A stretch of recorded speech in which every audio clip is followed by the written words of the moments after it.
श्रीहरि।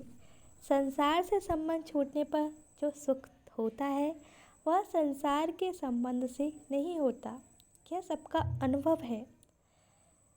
अहंकार के न रहते जितनी शांति मिलती है उतनी अहंकार के रहते मिल सकती ही नहीं। जितनी शक्ति, निरोगता, ताजगी आती है उतनी जागृत में आ सकती ही नहीं। आप भगवान को नहीं देख सकते पर भगवान आपके देखने में आ सकते हैं। भगवान को मानना है, स्वयं को जानना है और सेवा को करना है। अपने को जाने बिना जाने का अंत नहीं आएगा। सेवा किए बिना करने से पिंड नहीं छूटेगा। भगवान को माने बिना निहाल नहीं हो सकोगे। कोई एक ठीक हो जाए तो तीनों ठीक हो जाएंगे।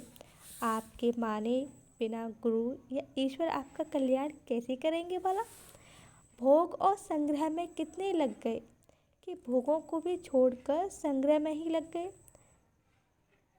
तुरंत पतन ही हो रहा है। रुपयों के लिए जमीन को बेच देते हैं। रुपयों से रद्दी चीज कोई हो ही नहीं सकती। रुपया खुद किसी काम नहीं आता। हमारा रुपयों में जैसा आकर्षण होता है वैसा आकर्षण भगवान में होना चाहिए।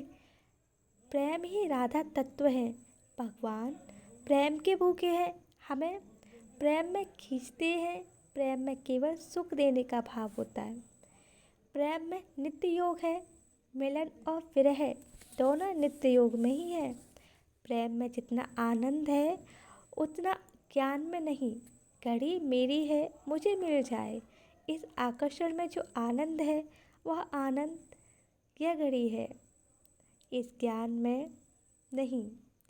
प्रेम में ज्ञान फीका हो जाता है। श्री जी का राग आत्मिका प्रेम सभी प्राणियों को प्राप्त हो सकता है। मनुष्य जीवन का समय बहुत कीमती है। इसकी कीमत का कोई मोल नहीं। इसलिए समय को व्यर्थ कार्य में खर्च ना करें। जिस समय परमात्मा की प्राप्ति की जा सकती है उस समय को नरकों की प्राप्ति के लिए खर्च ना करें। अब जितना समय बचा है उसे भगवान में लगाओ।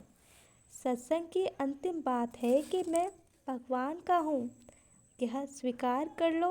भगवान के तो हम हैं ही, पर आप स्वीकार करेंगे तभी लाभ होगा। जैसे कि गाय के शरीर में है पर विधि पूर्वक निकाले बिना वह काम नहीं आएगा।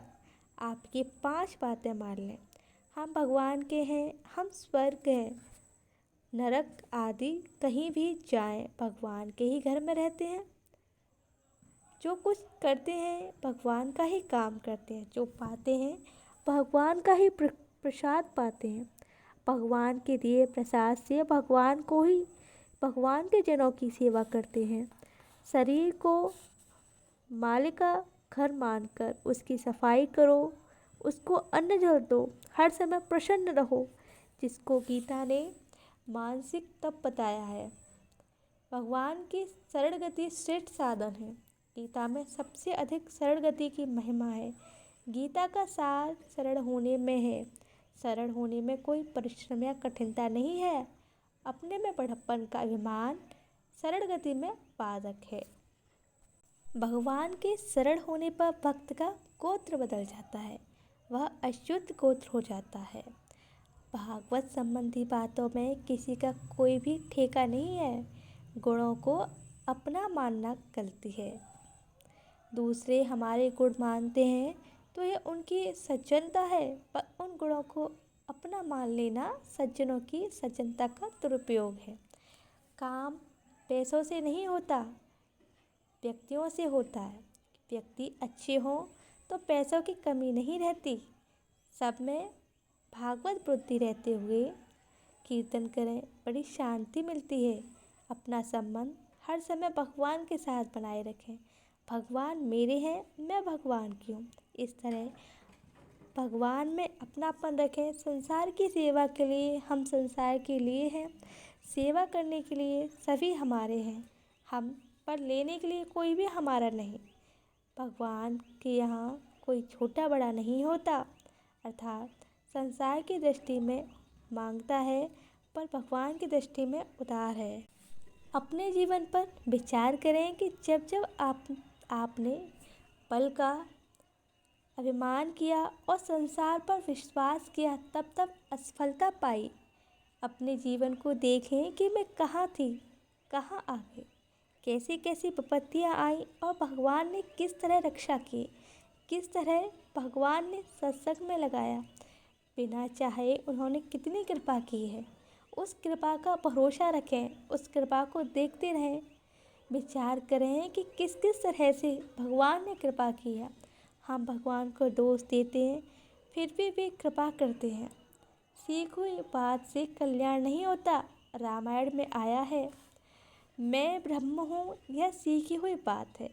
ब्रह्मा की उम्र बीत जाएगी तो भी मैं ब्रह्म हूँ, यह अनुभव नहीं होगा।